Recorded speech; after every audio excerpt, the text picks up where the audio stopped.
Live from the mist-enshrouded mountaintop fortress that is X and Y Communications headquarters, you're listening to the world-famous Mountaintop Podcast. And now, here's your host, Scott McKay. Hey, all right. This is your man, Scott McKay, coming at you from X and Y Communications, at Scott McKay on Twitter, / Scott McKay on YouTube, and of course, mountaintoppodcast.com. And on today's show, I am very pleased to tell you that we're going to do something we've never done before in the entire 12-year history of this program. I hope you're sitting down for this, okay? I recently ran a poll with my Facebook group, and it came back 97% in favor of breaking stride and having repeat guests on this show. I don't know if you noticed or not. I don't know how long you guys have been listening out there, but for 12 years, I've never had the same guest on twice. That is going to change today, right here and right now. And the guy who is going to break the return guest cherry for us is none other than the most appropriate guest I can think of to do so, which is none other than my longtime friend, David Shade from masterfullover.com. David, man, welcome back. Scott, I'm honored to be the first repeat interview. Nice. Well, it's the first time I've ever said welcome back to a guest. Awesome. Yeah, man. And as a matter of fact, you weren't only one of the first guys who came to mind as a repeat guest, because you and I get along so well and we think alike on so many levels, and you're so good at what you do.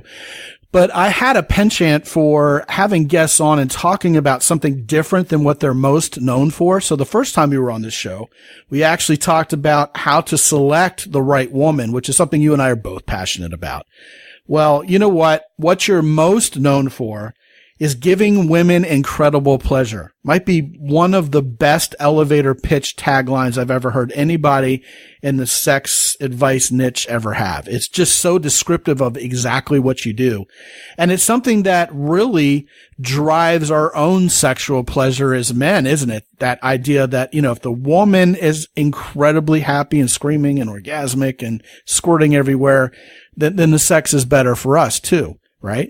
Yeah, that's true. Yeah. So the topic today is going to be how to be that dominant sexual man who still gives women incredible pleasure in the Me Too era, the hashtag Me Too era. Some people call it the pound Me Too era, which is rather humorous to think about. But hashtag Me Too era is what we're talking about vis-a-vis women still wanting a man who is dominant in the bedroom, maybe even dominant in the relationship and giving her incredible pleasure. A lot of guys are thinking to themselves, David, you know, maybe women have changed.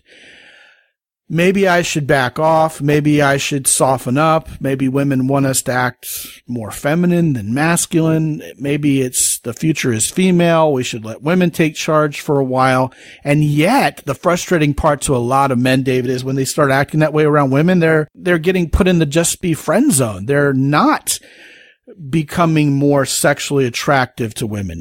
You see all these poor bastards out there thinking, oh, you know what? I'm going to turn into a feminist and I'm going to wear the pink hats on the pussy hat marches with the women, and then they're not getting laid. And they're like, wait a minute, I did everything these women wanted me to do. Now I'm just kind of like being treated like I'm their brother and patted on the head and being told I'm a good boy. That isn't how it was supposed to work. So something is awry in the universe. And David, what you're going to help me do today is unravel what the problem is and get these guys back on that universal track to sexual greatness. How's that sound? Yes, and you said that you were going to talk to me about a subject that I have never talked about before, and that is the Me Too discussion that's going on right now. Yeah, Seriously? I have not talked about that before. Well, man, then let's absolutely go for it. What do you see happening with the guys you're talking to? What's the dynamic at play here vis-a-vis the Me Too movement and, you know, kind of in connection with what you've always been teaching guys? Tell us as you see it. Well, I've heard the same thing that you've heard, Scott. And the reason why I have not talked about the Me Too discussion that's going on is because it does not apply to me. Because, for a very simple reason, most women typically are sexually submissive. Most men typically, or they should be, sexually dominant. That has always been the case, and that is always going to be the case. That's part of being a human. Now, there has been a national discussion going on, and it started with the Weinstein guy, that jerk, that creep. Men like that who abuse women, manipulate women, harm women, hurt women, they have a serious problem. Those men have a serious inferiority complex or whatnot. They do not understand the true dynamics between male and female. And yes, it needs to be discussed. Those men need to be put in jail for a very long time, like Weinstein. David, how would you characterize the difference between being the kind of dominant man women love and being a domineering, controlling jerk? I think a lot of guys would love to hear that differentiation. Yeah, okay. So going way back, when I was being raised by my parents, they really pounded it into my head that I must treat people with respect. I just remember that over and over. I was always told you must treat people with respect. Okay, I can do that. I learned to do that very young. And you can still treat women with respect while at the same time being a sexual dom while she is a sexual sub. I did not manipulate women. I did not hurt women. I was just happy to give women what they wanted, and they wanted me to be the dom, the sexual dom, and they wanted to be sexually submissive. And it just makes no sense to me that men are unable to do that. And I think, unfortunately, a lot of that has to do with the fact that men are not getting good role models anymore. I'm very fortunate that I grew up in a home where my parents were happily married, still are happily married. They've always treated each other with respect. My father has always been a very good role model for being a man, being a husband, being a father.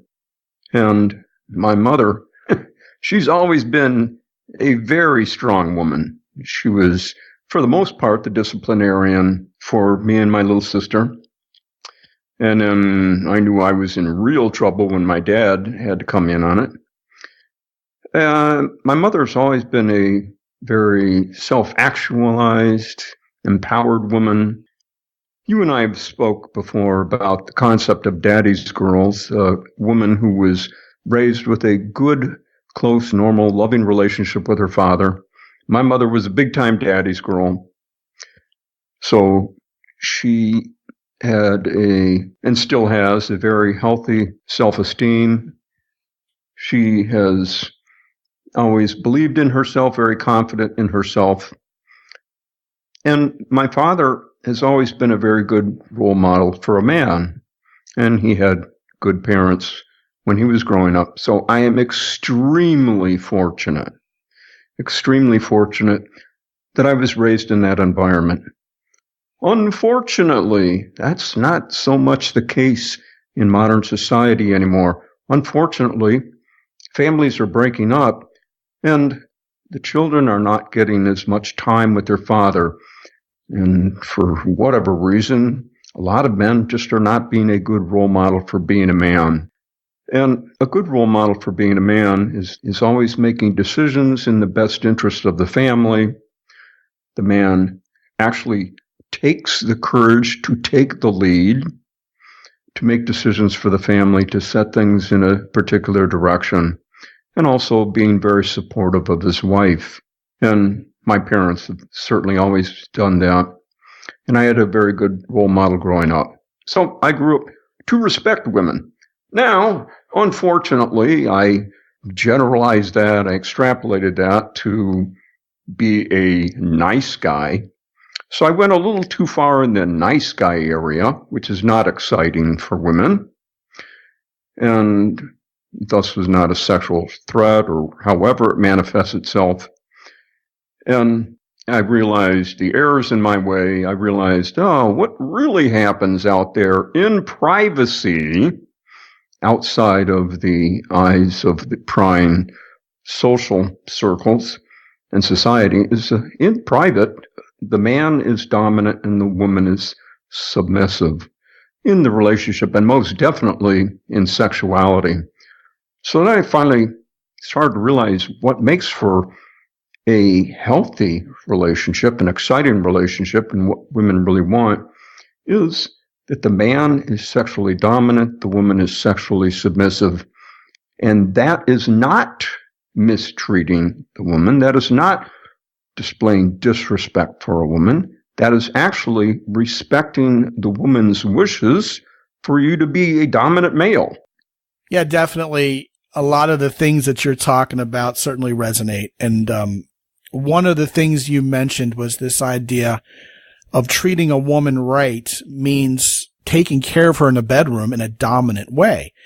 First of all, I talk to these guys a lot about making decisions that are in a woman's best interest as a father or even as a boyfriend, and women will respond powerfully to that lead. And what a lot of guys don't understand is that sometimes what's in a woman's best interest is multiple squirting, screaming orgasms.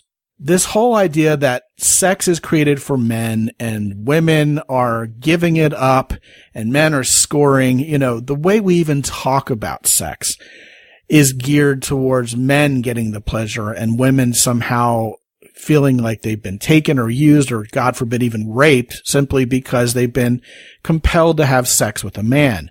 And certainly the feminists have fed that ideology and that kind of thinking into the mainstream psyche of this country and elsewhere, of course.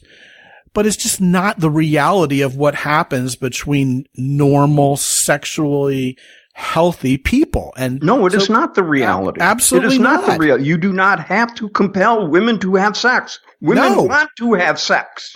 Oh, man. And women are highly sexual creatures. They are absolutely human beings. They want to have sex. Yes. And that's something else that a lot of guys don't believe, is it? Unfortunately. Yeah. Guys do not believe that women want to have sex. Guys think that you have to talk women into have sex. You have to give women gifts so that she'll have sex with you. It's all wrong. You don't have to talk a woman into having sex. You are respecting her wishes to have sex. Now, what would you say to a guy who keeps encountering a bunch of women who don't want to have sex, and he's thinking you and I are full of it because we're talking about how much women want to have sex, but he's never seen that in his own life? Yeah, what's going on? He's doing something wrong, okay? He's doing something wrong. He's either selecting the wrong woman or he's doing it wrong when he's with her. The biggest mistake that men make is they're not being the dom. Okay, here's a very important thing men need to know. Women are going to wait for you to take the lead because women by nature are sexually submissive. They don't want to tell their man what to do, how to escalate things sexually. They want the man to do that. Women want to be seduced. They want to be led. They cannot lead themselves because that would define them as a slut. So they cannot do that. They don't want to do that, and that is not exciting for them. I'm talking about most women.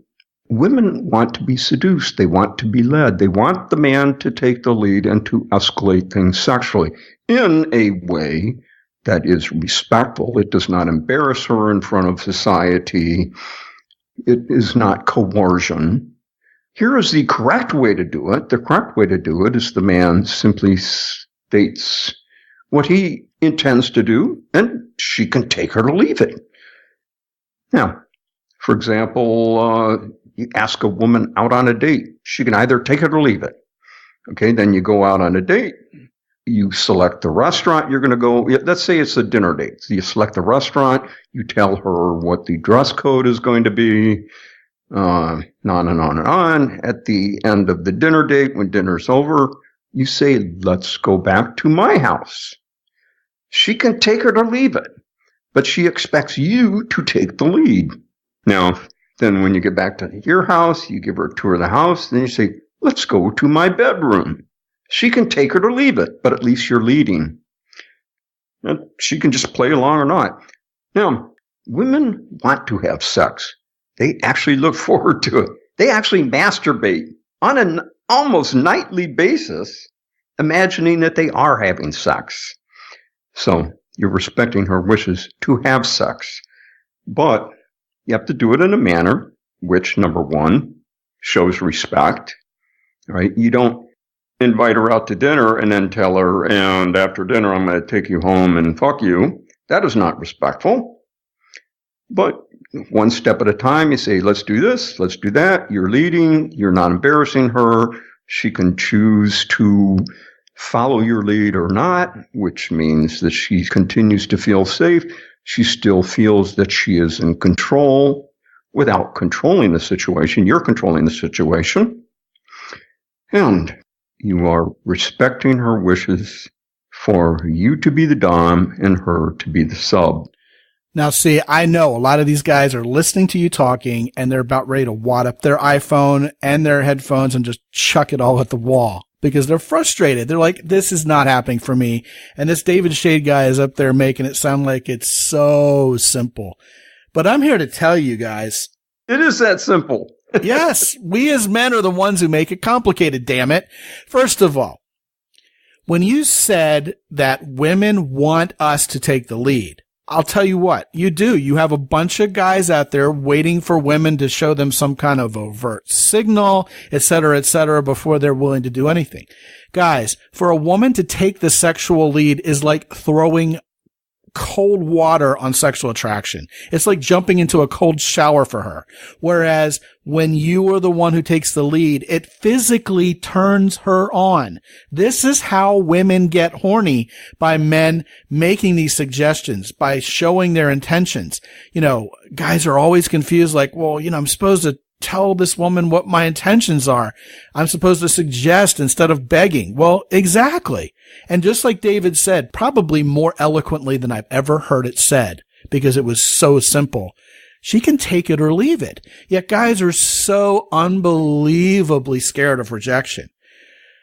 Yeah, that's so unfortunate. Men are afraid of rejection. Well, we get rejected all the time. That's what happens to men. That's part of a man's job. You get rejected. So what? Go to the next one. Well, what I'm about to say is, on top of that, you're right. But on top of that, you're less likely to be rejected when you're sexually attractive. And what's sexually attractive is letting your intentions known and being vulnerable enough to take that risk in the best way possible. Women find that hot and sexy. So the irony is, the more scared you are of rejection, the more likely you are to be rejected. Now, how did you say it, saying what your intentions are? Well, of course, your intentions are to take her home and fuck her brains out. Well, her intentions are to be fucked. Well, her intentions are to be fucked. But you cannot say that. You cannot say, hello, beautiful woman, I'm going to invite you out to dinner, and I'm going to end up taking you home and fucking your brains out. Right. Now, that would be embarrassing to her. That would be insulting to her. Embarrassing to you, too. Well, you mentioned seduction. That's where that comes in. There's this dance, and the dance is designed to warm a woman up sexually, and they love it. Because, see, if you're saying, hey, you know, nice shoes, let's fuck, you don't understand it. You don't get it. You don't know women. And the guy who doesn't know women, even at that social stage, that flirtation stage, isn't going to know how to please her in bed, so she's going to take a hard pass on it. That's what's going on there. But when you know how to warm her up, when you know how to go through the stages, when you're patient, when you're turning her on in the way women want to be turned on, when you're lifting the blame for everything that's going to happen off of her shoulders, and she ends up saying things like, oh my goodness, you're having an effect on me that no other guys had, you know, that's when you know you're doing this right. When she's pushing back and saying, okay, look, jerk, stop pushing so hard. I didn't come to your house just so you could rape me. You know, when you get the Aziz Ansari problems, like that actor went through, where he ended up being accused of assaulting a woman when really he was just very unskilled at seduction. Basically, he's like, oh, I'm a Hollywood star. I get whatever I want. That's not going to turn a woman on. This idea of seducing her, this idea of her ultimately surrendering to you sexually because you've earned it, is an incredibly gratifying process for both men and women when it's done correctly, isn't it, David? Oh, very much true. And it's true that men do not understand women. They don't know how they work. And I think I was guilty of that in a in many aspects many years ago, which is why I determined to figure it all out. And I think that one thing that men can learn from are bad boys. Bad boys seem to get all the women. They seem to get all the sex. Women just love bad boys. Well, if you actually watch how the bad boys work, they actually will seduce a woman in a way that is respectful to the woman. They'll actually do this. I've interviewed hundreds of women about their ex-bad boy boyfriends. I figured it out, how those guys do it. They do it where they do it in a way that is respectful to the woman, and the woman follows his lead. First of all, he takes the freaking lead, and then she follows his lead, on. And then, of course, he's very exciting in bed because he's very dominant, which allows her to feel very submissive and very feminine. And unfortunately, later, he turns out to be a cheating jerk, on. Has some self-esteem issues, whatever. But we can learn a lot from the bad boys. And the one thing that the bad boys have that most guys don't have is bad boys know that women need to have hot, passionate sex. Bad boys know this instinctively. And it's easy for these bad boys to get sex because they know women want to have sex. And the bad boy simply seduces them in a manner that does not embarrass her in society, in a manner that is respectful to her. But he's taking advantage of the simple fact that women are highly sexual creatures who want to have sex, and they are sexually submissive. So he's simply the dom. He simply offers the opportunity to her. So of course he's going to jump on it. Several things here. First of all, you mentioned earlier that women don't want to take the lead and be sexually pushy themselves because they're afraid of looking like sluts. And of course, slut shaming is a convention that we have invented as men, mostly because we fear another man coming and getting our woman. So we don't want her to look so sexual because, she's our property sexually. So the whole idea of shaming women over being sexual creatures was born out of our insecurity. I mean, if you want to talk about something that's in line with the idea of toxic masculinity, it would indeed be slut shaming. As men, leading women over the years, the areas where we have fallen short, the areas where we have not succeeded at being dominant, confident, naturally masculine men have come to haunt us socially. And I think one of those prime examples is women feeling shamed for being sluts. A woman who shows her sexual willingness and her sexual desire is shamed in this society and still is. And the man who lifts that shame off a woman's shoulders through seduction, I want you to be sexual. I celebrate that you're horny and that you're sexually attracted to me and that you're willing to have sex. When you make women feel safe and comfortable in general, and you're combining that with being masculine in the way women really enjoy it, what turns them on, which we're talking about here, that is two of the big four. And, we've talked about character on this show. We've talked about the importance of being confident. Confidence is simply your belief in your own competence. So if you believe women should want you and that they would want to have sex with you, as I've said before, that is the biggest indicator of whether a guy is going to be successful with women or not. He believes women should want him, therefore they do. So that leadership is in place.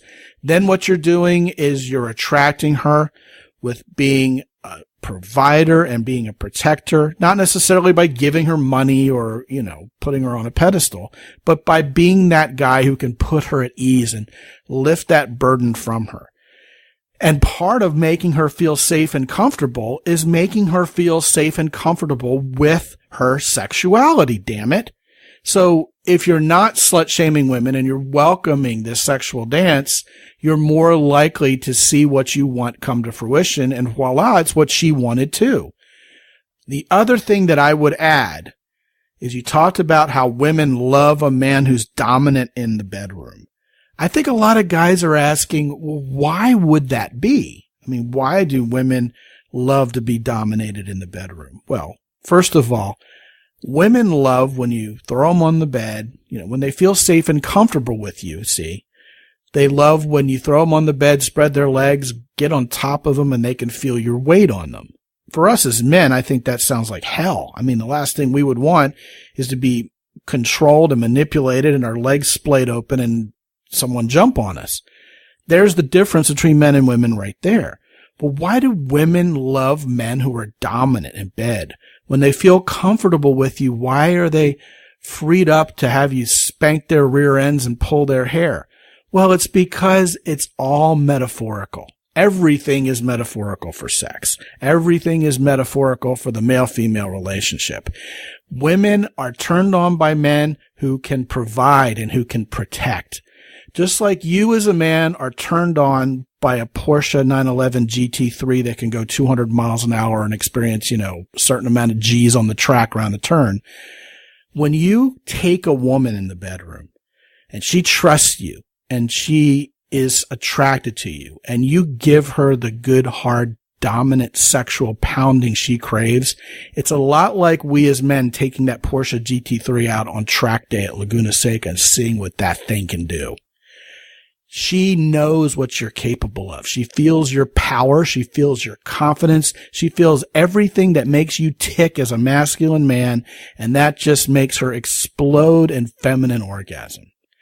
That's why women want you the hell to do what we're talking about here. Right, David? Exactly. I'm sure you got something to add there. No, very well put. Very well put, Scott. It's true. Yeah, you're welcome to steal that. It's absolutely true. Women cannot initiate the sex because that would mean that she's being the dom. The women want the man to be the dom. Women want to be the sexual sub. They want to follow the man's lead. So the man has to lead. Now, sometimes women like to ride you and they like to give you pleasure. And that's because they like to play act the opposite role because it's fun and it's interesting. No, it's because they like to please their man. That too, of course. But remember, you're the one with the stick and she's the one with the hole. You're the one doing the penetrating and she's the one who gets penetrated. And That, again, is part of the whole aura of sex. She needs to feel that you have penetrated her to her very soul in the bedroom. I think for most guys, they're getting bits and pieces of what makes for good sex and what women want and indeed what they want. But all too often, all that gets lost in translation. All that you say is very true, Scott. Let me touch on something that you mentioned earlier. You mentioned the word responsibility. That's a very, very important word, especially when it comes to human sexuality. Women do not want to feel responsible for the sex. They want to feel that you, the man, are responsible for the sex. The only thing a woman has to do is to respond. She does not want to be responsible for the sex. She simply wants to respond, which is a very important reason why a man must lead. The man must assume all responsibility for the sexuality. It's an extremely important thing that men need to understand. Men need to assume all of the responsibility for the sexuality. Well, I would argue that that's the very nature of seduction itself, if not the very definition of it. Mm-hmm. Well, I tell you what, you got a lot of women who are very angry about the sexual abuse that's happened to them in the past. As they should be. As they should be. And I think it's absolutely a travesty that men have acted like cavemen and had their way with women. But, the tough part to me is how guys who are good, decent men are being led to believe there's something wrong with them simply for being heterosexual and being male. And I think that's where some angry women are taking something that's principally good and necessary and taking it a little bit too far. How would you counsel these guys on knowing the difference between, hey, you know what, this is bad behavior, this is what you should avoid, and you know what, when they take it too far, here's where they're trying to emasculate you and take your sexuality away, which is more vengeful than helpful. Where do guys draw that line? Well, because of the national discussion that's going right now, the Me Too discussion, there are jerks, there are assholes like Weinstein and others, and they need to be prosecuted. unfortunately, that's getting generalized or extrapolated to all men. And it's unfortunate because the true meaning of a man is a man who is responsible, who is respectful, who has character, on and on and on, who is capable of taking the lead and seducing a woman and respecting her wishes for hot, passionate sex. So unfortunately, it's getting generalized to everything masculine, and that's unfortunate. And as a result, men are being beta-sized, being feminized, or they're choosing to be beta or feminine. And unfortunately for women, that is not attractive to women. And thus women have less and less choices, less to choose from out there. It's frustrating to them. I mean, women actually are dreaming, they're fantasizing of this guy. They're masturbating, thinking about the sex they're not having. I've heard you talk about women fantasizing about a faceless man taking them. That's every night in their bed alone, because more and more men don't understand a whit about anything we're talking about here. David, I think you summed it up wonderfully at the outset of this program. You make your intentions known to a woman, she can take it or leave it. If you're trying to get her to take it after she said she wanted to leave it, that's when there's a Me Too problem. That's when a man is being boorish and he's trying to force himself. But the simple act of offering it to a woman, especially after she's showing signs of being attracted and you've done this dance and you've been an effective seducer, once you feel that mood, once you're reading the signals from her, once she's having a good time and you offer her the opportunity to have sex with you. And it's not like, hey, would you please have sex with me? It's not begging. It's not pleading. It's a dominant masculine suggestion.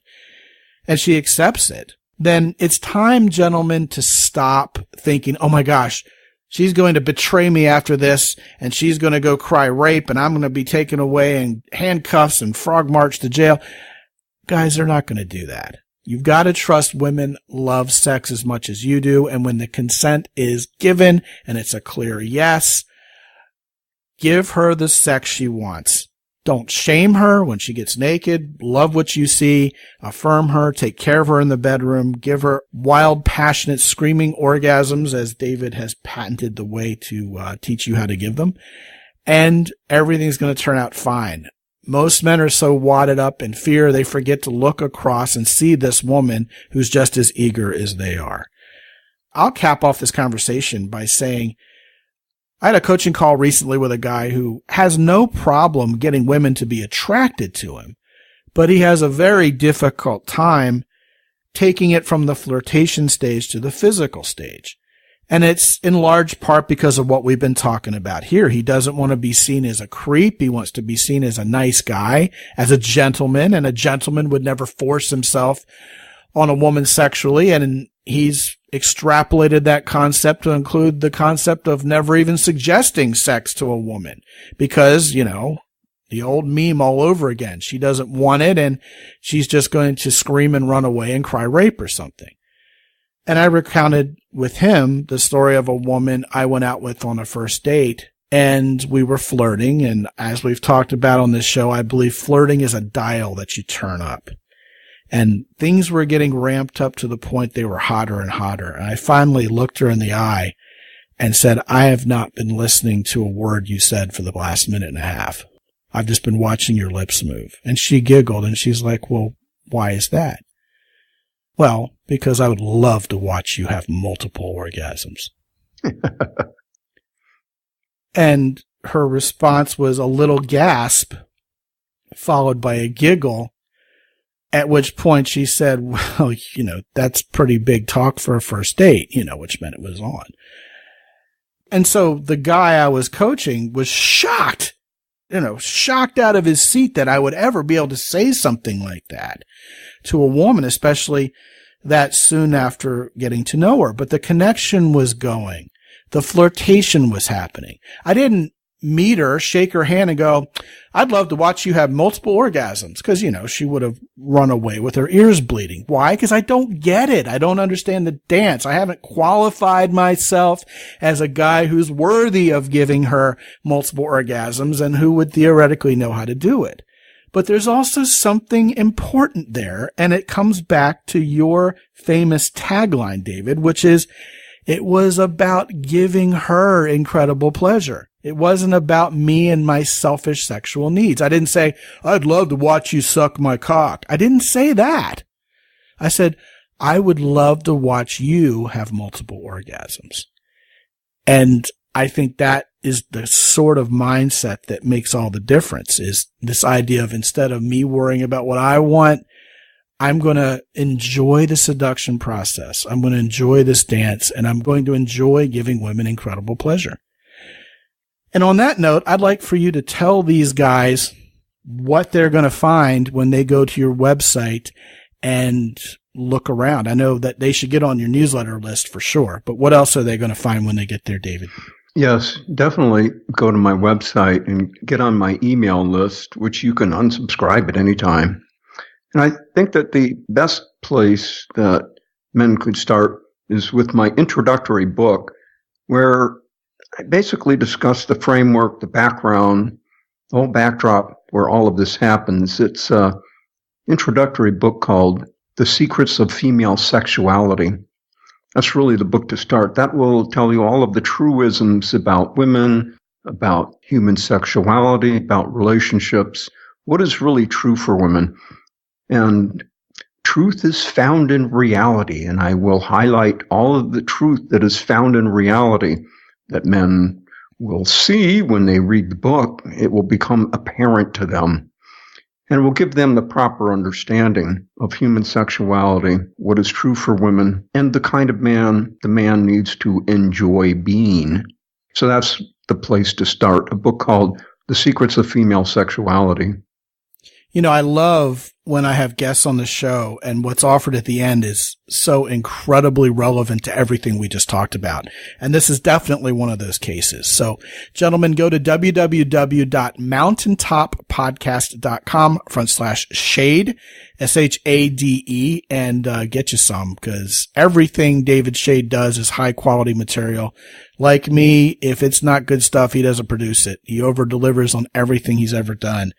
And, David, what a great conversation, man. I think we hit all the good points on this. I think we, really challenged guys to go out there and be masterful lovers. And for that, I am incredibly grateful, and I'm sure they will be too. So thanks for coming on. It was an honor to be speaking to you and your client, Scott. Thank you, sir. Definitely. And gentlemen, if you have not gone to mountaintoppodcast.com just yet, here's what you're missing out on. First of all, you'll get show notes for this episode and many others. You'll also be able to click the button in the upper right and talk to me for 25 minutes for free. We can talk about coaching. We can talk about whatever's on your mind. You can give me some ideas for the show, whatever you'd like. And you're going to find that I'm exactly who you expect me to be. I put my pants on one leg at a time, like David Shade and like every other man out there. And what you see is what you get. Also, definitely get on my mailing list also, because I send you good actionable stuff that you can use every day to get better with women. Oh, and another thing you can do while you're there is you can sign up for our Facebook group, which is Mountaintop Summit. If you want to find that on Facebook on your own, you can do that as well. Really building an excellent community of Big Four men there. So come join us there. And until I talk to you again on the next episode, this is Scott McKay from X&Y Communications. Be good out there.